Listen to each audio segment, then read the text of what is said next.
সকাল সকাল দুধ। আর এই যে বাসন কুসন কিচ্ছু গোছাইনি, কালকে রাতে ধোয়া। কথা শুনবে কি, ওয়াশিং মেশিন চলছে। চলো ছাদ থেকে আগে ফুলগুলো নিয়ে যাই। সব কাজকর্ম হয়ে গেছে, যেটা রোজই হয়। আজকে রাতুলের ছুটি, কিন্তু আমি অনেক ভোরেই উঠেছি। ও মা, কতগুলো ফুল ফুটেছে।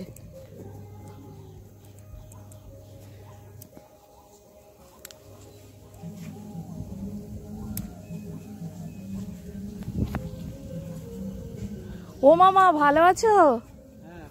হ্যাঁ, কবে এসছো? হ্যাঁ, পরশুদিন। মাইমা এসছে? তাহলে এসো আমাদের বাড়ি মাইমাকে নিয়ে। আমি তো যাব, তুমি এখানে এসছো, ভাগ্নির বাড়ি আসবে না? ও মামা, মাইমাকে গিয়ে বলো আসতে। হ্যাঁ, আসবে তুমি? ও ও মামা আসবে বাড়িতে। ও দিয়ে মামিমা চোখ অপারেশন করে এখানে আছে। আচ্ছা ঠিক আছে।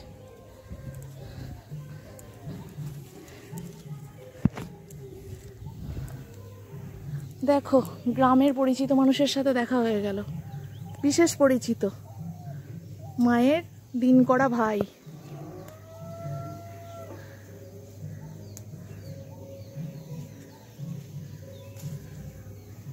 চলো, এতগুলো ফুল পেয়ে গেলাম, জানো তো, খুব ভালো হলো।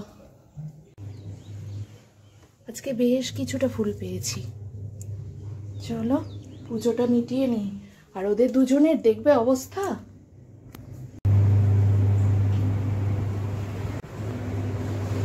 এই যে দাঁড়াও, দেখাই ভালো করে। কি গো, কি অবস্থা! ছেলের ছুটি মানে তোমারও ছুটি? ওঠো গো, এখন 7:10 বাজছে। আর তোমার নুনিকে ডাকো, কিভাবে শুয়ে আছে দুজনে দেখো। তোমাদের দেখে আমারই শুতে ইচ্ছা করছে, যে আরামসে শুয়ে থাকি। আমি কিন্তু উঠেছি আমার টাইমে, বুঝলে তো। ওরা এখনো মনে হচ্ছে বেশ কিছুক্ষণ ঘুমাবে। থাক, আমি আমার পুজো আর্চা মিটিয়ে নিই। এদিকে আমি দিয়েছি, ওই দেখেছো জলটা ভর্তি হয়ে গেছে।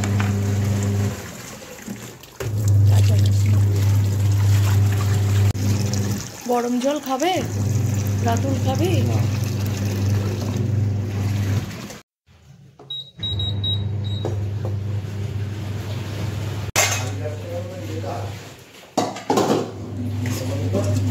কি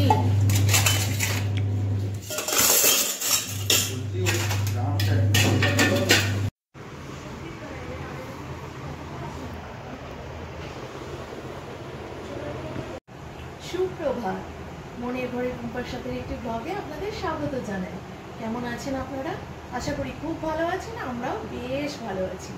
এই অস্বস্তিকর পরিবেশে, মানে গরমে উত্তপ্ত পরিবেশের কথা বলছি, যতটা ভালো থাকা প্রত্যেকটা মানুষের জন্য সম্ভব, আমরা ঠিক ততটাই ভালো আছি।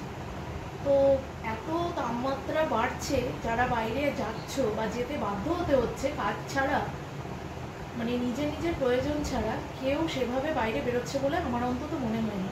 অবশ্যই প্রোটেকশন সঙ্গে নিয়ে বেরিয়েও, আর অবশ্যই মাস্ক থাকতেই হবে। তবে ঠান্ডা জল নয়, কিন্তু ঠান্ডা জল খেলে অনেক বেশি বিপত্তি হতে পারে। নর্মাল টেম্পারেচারের জল দিয়েই শরীর ঠান্ডা রাখতে হবে, অবশ্যই মাথাও কিন্তু।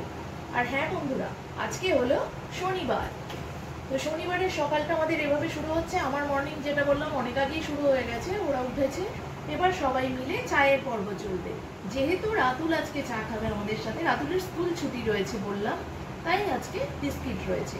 আর নেক্সট ডে থেকে রাতুলের স্কুল আরও ফাস্ট মর্নিংয়ে শুরু হবে, মানে 5:30টার মধ্যে। তাহলে 5:30টার মধ্যে ওকে বাড়ি থেকে বেরোতে হবে। তো তার আগে রেডি হতে হবে। হ্যাঁ, 5:30টায় গাড়ি আসবে, কিন্তু কষ্টটা ছেলের হবে, কারণ দুপুরে কটা বাজবে বাবা বাড়ি আসতে? 11টা। যাই হোক, একদিন না গেলে ঠিক জিনিসটা বোঝা যাবে না। তো তাও একটু তো স্বস্তি না হলে ওইরকম ঘূর্ণি দুপুরবেলা ছেলে বাড়ি আসে, ছেলেকে দেখে আমার নিজের কষ্ট হয়। যতক্ষণ না বাড়ি আসে সেটাও মাথার উপর প্রচুর চাপ হয়ে থাকে। তো যাই হোক, সবারই কষ্ট, সবাই খুব সাবধানে থেকো। অনেক বেশি জ্ঞান দিয়ে ফেললাম, এবার চাটা পেটে যেতে হবে, কারণ শীত গ্রীষ্ম বর্ষা চাই বাঙালিদের ভরসা। পরে দেবো মুড়ি। কেন মুড়ি নিয়ে আয়। না না বিস্কিট এনেছে, বিস্কিট দেবো। ও আনা হয়ে গেছে।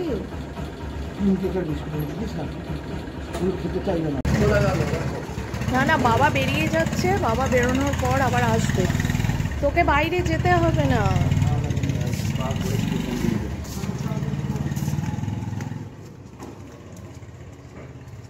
দিয়ে খাবে না হয়তো।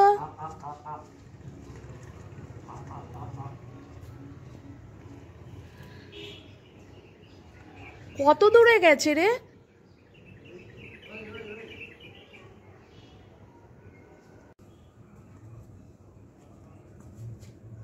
দিয়েছিস? খাচ্ছে না?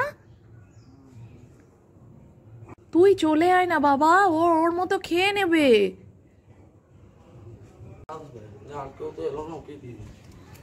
কত আসবে, গলিটা ঠান্ডা পায় না, সই তো। দিয়ে দুটো ওদের দিয়ে তুই একটা খাচ্ছিস, ভালো। তো দেখো বন্ধুরা, জামা কাপড় আজকে থেকে আমি উঠানেই মেলবো, ধরে গেছে বলে এখানে দিয়ে দিয়েছি। তো চলো আয় বাবা, পড়তে বস। আর এই যে রাতুলের পড়ার জায়গাটা খুবই গোছালো হয়ে আছে। তুই জানিস? আর এদিকে আমি রান্নাঘরে চলে গেছি, কলাইয়ের ডাল সিটি দিতে দিয়েছি। চলো, হ্যাঁ, কি রান্না হবে জানা থাকলে সবজিপাতি কেটে নিয়ে জোগাড় করে রান্না করাটা খুবই সহজ। আজকে যেহেতু শনিবার, তাই সব রান্নাই আমার তাড়াতাড়ি হয়ে যাবে।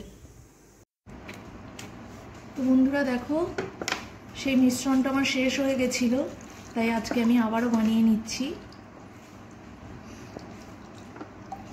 তোমরা একবার ট্রাই করে অবশ্যই দেখো, দারুণ দারুণ দারুণ জিনিস, জাস্ট কথা হবে না। ফিনাইলের কাজও করে জানো তো, জলের সাথে মিশিয়ে যদি ফ্লোর মোছো, ঝকঝকে তো হবেই, কীটাণু সব চলে যাবে, জীবাণুনাশক। দারুণ জিনিস, মুখে বলে বোঝানো যাবে না ভাই, একবার তো বানিয়ে দেখতেই হবে। প্যাকেটটা তাই এই অনুপাতে আমি দিয়ে দিচ্ছি। যেহেতু আমি এটা বানিয়ে বানিয়ে অভ্যস্ত না, আমার অসুবিধা হয় না জানো তো, শুধু তোমাদের সাথে শেয়ার করছি বলে এটা বানানোটা দেখাচ্ছি। আর এর আগের দিনও বানিয়েছি, যেটা তোমরা দেখেছো, যারা দেখোনি তারা অবশ্যই একবার দেখে নিও। এটা ভালো করে আমি গুলে নেব। এই যে ভিমজেল আর ভিনিগারটা দিলাম, এই মিশ্রণটা আমি ভালো করে গুলে নেব, এই পাত্রে স্টোর করব।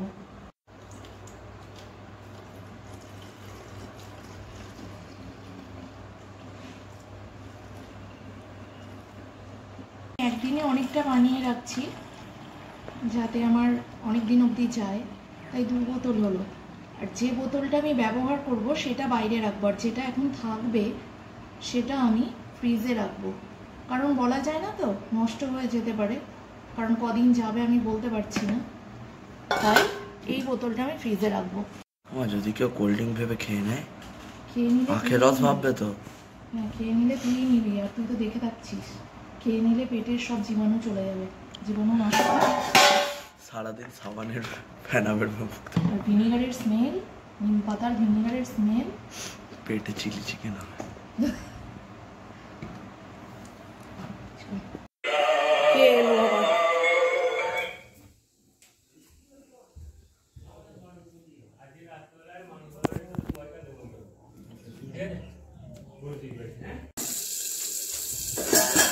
বাবা প্রসাদটা খা। রাতুল এখন প্রসাদ খাচ্ছে। আমার যে ননদের বিয়ে বললাম না, ওই ননদের বিয়ের জন্য আজকে মায়ের কাছে পুজো হলো, তাই প্রসাদ দিয়ে গেল। আর যে বাড়িতে যে বিয়েটা এতদিন আমরা গান শুনছি, আইবুড়ো ভাত খেতে গেলাম, তোমরা দেখলে, কাল বউ দেখলে, সেই বাড়িতেও আজকে নেমন্তন্ন, সেই নেমন্তন্ন করতেই এসেছিল। এখন আমাদের সবারই নেমন্তন্ন রয়েছে।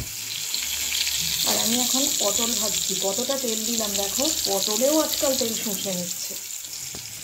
হ্যালো ফ্রেন্ডস, এখন বাজছে ঠিক 1:25, আর আমি রান্নাঘরে চলে এসেছি। আলু ভাজাটা বেশ কয়েক মিনিট, মানে প্রায় 10 মিনিট মতো হবে, একটু ভাজা ভাজা করে রেখেছিলাম। তো এখন বাপ্পা খেতে এসছে, আর একটু ফ্রাই করব, আর এই যে দেখো পটল আলুর একটা মাখা মাখা তরকারি। এখানে কি রয়েছে দেখে নাও, ঢেঁড়সের ঝাল। আজকে যেহেতু শনিবার নিরামিষ ডে, অবশ্যই বাড়িতে কলাইয়ের ডাল। বাড়িতে আমরা বানাই না, কিন্তু বাইরে থেকে কোথাও নিয়ে এলে খাই অবশ্যই, সেটা তোমরা এতদিনে জেনে গেছো। আর এই যে ভাত তো রয়েছে, দইটা বার করলে না ফ্রিজে রাখলাম। আর এই যে বাপ্পা মিহিদানা এনেছে, মিহিদানা ভালো লাগছে। কেন ওটা টক দই না, টক মিষ্টি, টকটকে ভালো। আর এই যে আগের দিনের বেঁচে যাওয়া একটু মোচা ছিল, এটা পাতে দেবো, উঠে যাবে। মিহিদানাটা কিন্তু দেখতে ভারী সুন্দর, আর গরম আছে, আমি কিন্তু একটু খাবো। হ্যাঁ, সবাই খাবো। তাহলে চলো খাওয়া দাওয়া শুরু করা যাক। হ্যাঁ, হ্যালো ফ্রেন্ডস, দেখো আমরা রেডি হয়ে গেছি। আমি এই শাড়িটা পরেছি, আজকে ফার্স্ট টাইম আমি এই শাড়িটা পরলাম। আমার হাতটা কেমন কাঁপছে দেখো, দেখেছো? কোথাও তাড়াহুড়ো করে বেরোনোর সময় কাঁপবেই কাঁপবে। তুমি একটু ধরো না, তাহলে তো কাঁপবে না। দেখো থর করে কাঁপছে। আমাকে ধরতে হবে না, এটা ধরো, এটা এমনভাবে ধরো যাতে আমায় দেখা যায়। ধরে ধরো হাতটা একটু, এবার ঠিক আছে? দেখেছো তোমার অভ্যেস হয়ে যাচ্ছে। এখন ঘড়ির কাঁটা ঠিক 9:35 ঘরে, আর আমরা রেডি হয়ে গেছি বিয়ে বাড়িতে যাবো বলে। রাতুল এখনো রেডি হচ্ছে। আমাকে দাও, একবার ধরতে বলেছি, ঠিকঠাক ধরতে পেরেছো? আসলে এত আপ অ্যান্ড ডাউন হয়ে গেছে, সেই কারণে একটু অসুবিধা তো হচ্ছে। তো আমাকে অবশ্যই জানিও যে কেমন লাগছে। কি হলো রে, প্যান্টটা তো ভিজবে। রাতুল এখনো রেডি হচ্ছে। আর যা বিভৎস গরম ভাই, যা বিভৎস গরম, কিন্তু বছরের শুরুর বিয়ে বাড়ির নেমন্তন্ন মিস করা যাবেই না। তাহলে চলো আমরা যাই। আর অবশ্যই জানিও, নর্মাল সেজেছি কিন্তু শুধু কানের দুলটা একটু পাল্টেছি। জানি না কেমন লাগছে, অবশ্যই জানিও কিন্তু। ওরা রেডি হোক, তারপর যাওয়া যাবে। 9:30 বেজে গেল গো, চলো।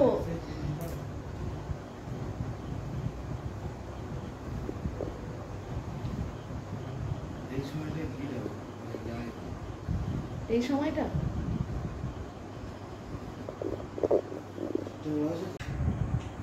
কি গরম যে পড়ছে, কি বলবো। কি ভালো লাগে নাকি? আমি ঠিক বুঝতে পারছি না তুই কি করতে চাইছিস গেঞ্জিটা নিয়ে। কেন এরকম এইটা ভালো লাগছে না এইটা ভালো লাগছে? আমার ওই রকম গুটিয়ে কোনোদিন আমি টি শার্ট পরা দেখিনি, আমি বুঝতে পারছি। ওটা আমারটা। তাহলে চলো যাই, ওরা বেরোলো। যা গরম বাবা।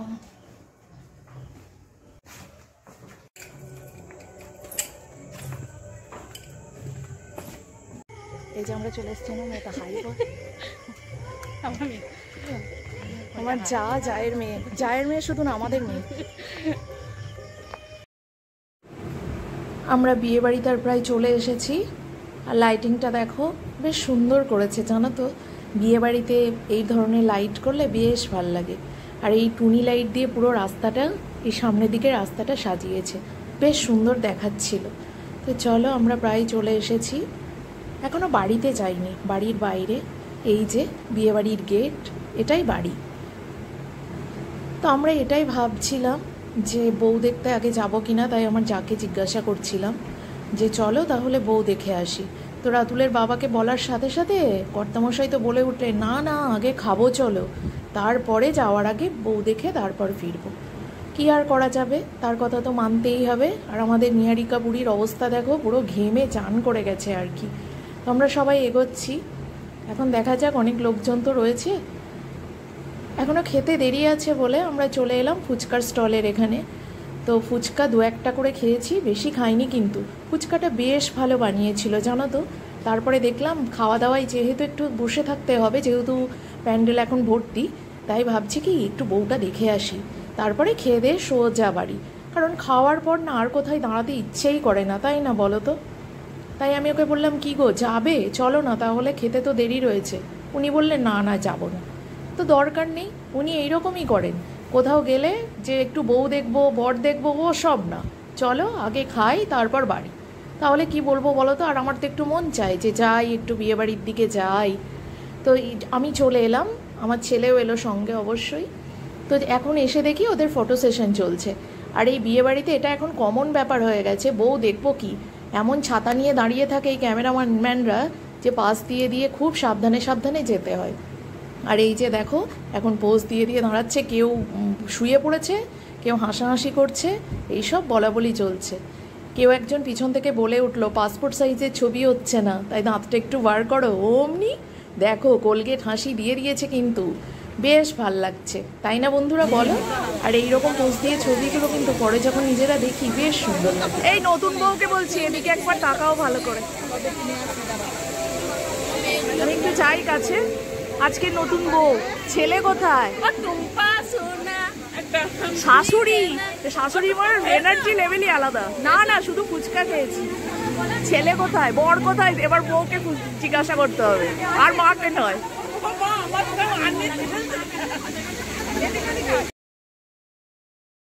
তো দেখো বন্ধুরা এখন শাশুড়ি বৌমার ফটো সেশন চলছে।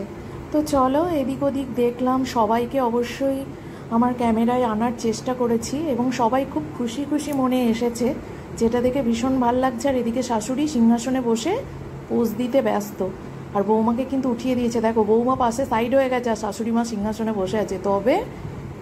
তাহলে চলো হ্যাঁ, এবারে ফুল রাউন্ড একবার ঘুরিয়ে নিয়ে আরও যেসব পাড়ার জায়েরা রয়েছে তো তাদের সবাইকে একে একে একটু নিয়ে নিচ্ছি, কারণ পরে এগুলো স্মৃতি হয়ে থাকবে আর পরে দেখতেও বেশ ভাল লাগে, তাই না বলো? যখনই মনে হয় একটু পিছনের দিকে তাকাই, স্মৃতিচারণ করি, তখন কিন্তু এই জিনিসটি মন্দ লাগে না, তাই বেশ ভাল লাগছে। তো চলো এখানের পার্ট মিটে গেল, এবারে যাব হচ্ছে খাওয়া দাওয়ার দিকে, কারণ খাইনি তো, ওদিকে মনটা পড়ে রয়েছে। বাপ্পা হয়তো ডাকাটা কি করবে, বা ডেকে পাবে না, খোঁজাখুঁজি করবে আর কি, তখন দেখতে না পেলেই মুশকিলে পড়বো। হ্যাঁ তুমি কোথায় ছিলে, কখন থেকে ভাবছি যে কখন আসবে, আমরা খেতে যাব। আর এদিকে মেয়েরকে বলছিলাম চল একটু স্টিল ছবি তুলবি, বলে কি ওখানে গিয়ে লজ্জা পাচ্ছে আর কি। ছবি তুলতে কিন্তু কম বেশি আমরা সবাই ভালোবাসি, তাই না বলো বন্ধুরা? কিন্তু কেন যে কিছু কিছু মানুষ একটু লজ্জা পায় বুঝি না, কিন্তু লজ্জা পেলেও পরে নিজের ছবিটা দেখতে বেশ লাগে, কিছুদিন পরে তো আরোই সুন্দর লাগে। তো আমরা এখন বেরিয়ে পড়েছি, এবার যাব হচ্ছে খাওয়ার প্যান্ডেলের দিকে। আর এই যে দেখো আমার ছেলে এসে দেখি পিছনে দাঁড়িয়ে রয়েছে। আমি বললাম চল সামনের দিকে, কিন্তু না, ও যাবে না, বললাম আমি এখান থেকেই দেখছি। তো বেশ ঠিক আছে, এবারে তো খাবার জন্য যেতে হবে, তাই আমি ওকে ডাকলাম এবারে চল প্যান্ডেলের দিকে যাই। আর বাড়িতেও দেখো টুনি লাইট দিয়ে সাজিয়েছে, বেশ ভাল লাগছে। আর এদিকে কথা বলতে বলতেই একজন এসে বলে ওঠে যে খেতে ডাকছে। আর এই যে দেখো বর কম কম হাসছে, বলছি শুনে বলছে, আমি বলছি বউয়ের মুখে তো বড় বড় হাসি আছে, বলে কি বউয়ের মুখে হাসি ফুটছে, আমার মুখে ফুটছে না। আর এদিকে দেখো বরের বন্ধুরা আবার সাইড হয়ে হয়ে যাচ্ছে, তাই হাসাহাসি একটু হলো, একটু গল্প আড্ডা। আর বিয়েবাড়ি মানেই তো একটু গল্প, একটু আড্ডা মারা, আর জমিয়ে পেট পুজো মানে খাওয়া দাওয়া। তাহলে চলো, বাপ্পা কিন্তু ডাক পাঠিয়ে দিয়েছে, এই যে দাদা বলছেন, তাহলে চলো খাওয়া দাওয়ার দিকে যাওয়া যাক। কিন্তু বেরিয়ে তো আর বাপ্পাকে দেখতে পাচ্ছি না, তখন নম্রতা বলে কি যে এই যে কাকু দাঁড়িয়ে আছে। তো চলো এবার, আর লাইন দেখো শুধু, প্যান্ডেলের সামনেটা ফাঁকা হচ্ছেই না, তাহলে ফালতুতে এখানে বসে থাকতে হতো, কিন্তু ওই যে চোখের সামনে দেখতে না পেলে খুঁজতেই থাকবে, কিনা প্যান্ডেল ফাঁকা হয়ে যাবে, জায়গা পাবো না, বা ওয়েট করতে হবে আরও। কিন্তু এখানে এসেও সেই বসতেই হলো, কারণ উপায় নেই, তখনও প্যান্ডেল ফাঁকা হয়নি।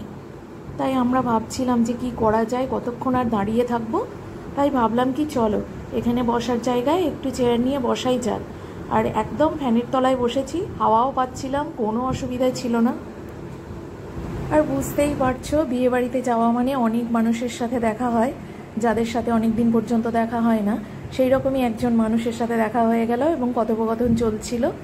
তাই একটু গল্প তো শেষ হয় না, না মানুষজনের সাথে মিশলে বা বিয়েবাড়িতে গেলে, ওই যে বললাম গল্প শেষ হয় না। তাই বাপ্পা আবার উপর দিকে তাকিয়ে দেখছে, ফ্যানের তলায় ঠিক বসলাম তো, আমি নম্রতাকে বলছিলাম তোর বাবা আস্তে আস্তে ফুচকার স্টলের দিকে এগোচ্ছে, মানে খাওয়ার প্যান্ডেলের দিকে যখন একটু ভিড় বেশি থাকবে, তাহলে বেশি খিদে পেলে একটু ফুচকা খেয়ে পেট ভরানোই যায়, সেই রকম পরিস্থিতি আর কি। ছেলের সাথে এতক্ষণে সময় হলো, দেখ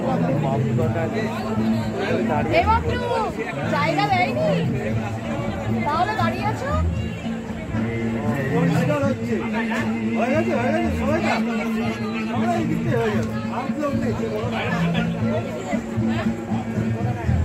খুব ব্যস্ত মানুষ ছিলেন, সেগুলো নিয়ে এসে এক ফ্রেমে এই প্রথম আনতে পারলাম। নম্রতা বললাম। ফাইনালি আমরা খেতে বসে গেছি, এই জাস্ট বসলাম। আর দেখে নাও মেনু কার্ডটা, কারণ খেতে খেতে মেনু কার্ড দেখিয়ে দিলে খেতে খেতে আর খাবারটা দেখানোর প্রয়োজন পড়বে না। আর খেতে খেতে ভাই দেখাতে পারবো না, তাহলে খাওয়ার দিকে মনোযোগ দিতে পারবো না। তো খাওয়াটা কিন্তু পুরোপুরিভাবে এনজয় করতে হবে, তাই না বন্ধুরা? আমরা জানি যে সবাই তোমাদের সবারই এই একই মত। আর এখানটা ভীষণ গরম করছে, ফ্যানের হাওয়াটা একটুও গায়ে লাগছে না। তাই বাপ্পাকে বলছিলাম, বাপ্পা বলছে এই দরজা দিয়ে একটু একটু হিল হিল করে হাওয়াটা তবু আসছে। আর এদিকে দেখো, প্রথমে যখন ঢুকলাম একভাবে বসলাম, তারপরে আবার ফ্যান দেখে দেখে বসতে গিয়ে এদিক ওদিক হয়ে গেল। তো যাই হোক, কিছু করার নেই। পুরো ফ্যানটার হাওয়াটা যে আমাদের গায়ে লাগবে এভাবে বসতে তো পারবো না, তাহলে আমাদের এখনও ওয়েট করতে হবে।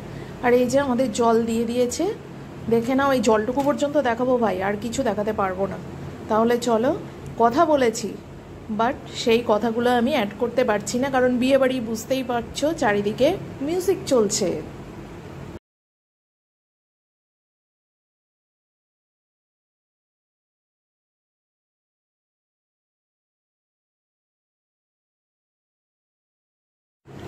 আমাদের খাওয়া দাওয়া কমপ্লিট হয়ে গেছে, এবার আমরা বাইরে বেরিয়ে আইসক্রিমটা খাবো ভাবছি। এদিকে এটা খাওয়া শুরু করে দিয়েছে, তো এদের খাওয়া দেখে মনে হলো না খাই। আর এদিকে দেখো, বিয়েবাড়িকে বাই বাই দিয়ে আমরা এগিয়ে চলেছি আমাদের বাড়ির উদ্দেশ্যে, কারণ এটাই ওদের বলছিলাম যে চল, খাওয়া দাওয়া কমপ্লিট, কালকে কিন্তু আর ডাকবে না। তাই রাতুলকে বললাম এইখানে বাইরে একটু হাওয়া দিচ্ছে, ঠান্ডায় দাঁড়িয়ে দাঁড়িয়ে আইসক্রিমটা খাবো, চল। তো চলো যাওয়া যাক। ওদেরকে যে বলছি খাচ্ছ কি না, ওরা শুনছে না, না পাত্তা দিচ্ছে না, কে জানে। তাই এটাই বুঝতে পারছি না কি হচ্ছে। আর এই যে দেখো, লাইটিংটা একবার দেখিয়ে দিলাম। চলো তাহলে।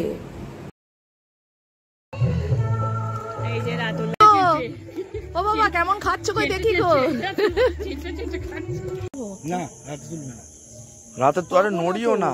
আবার জমাচ্ছে গাছে হাত দিচ্ছ। এইখানটা দেখো, তিনটে আছে, এগুলো পাবো না। এগুলো দেখ কি সুন্দর ফুটেছে, চলে পাবোই না রে। এগুলো রাতেই ফুটবে, তুমি 3:30টায় উঠে পারবে। কি অন্ধকার, অন্ধকার, কি অন্ধকার। তো মুখ থেকে মার লাইট রিফ্লেক্ট হয়ে আসছে, জানো, দেখো তো মুখ থেকে বাউন্স করে লাইট আসছে। 10:55। 10:55 তাহলে আর কি কথা বলার ক্ষমতা নেই, ভীষণ গরম করছে। তাহলে দেখা হচ্ছে নেক্সট